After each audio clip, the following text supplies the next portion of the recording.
So Google isn't just a search bar. Yeah, Google actually has a lot of hidden features, shortcuts, and built-in tools most people never use.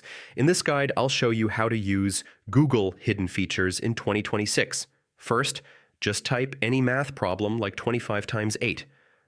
Google instantly turns into a calculator. Next, type 100 US dollars to BDT, or 10 kilometers to miles. So Google converts it instantly. All right, type set timer 5 minutes.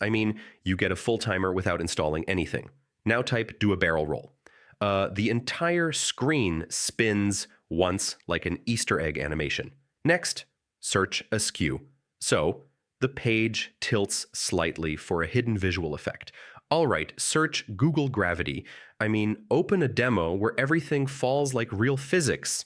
And use quotes or minus signs for advanced search control. So that's how you use Google hidden features. Once you know them, Google becomes way more than just a search engine.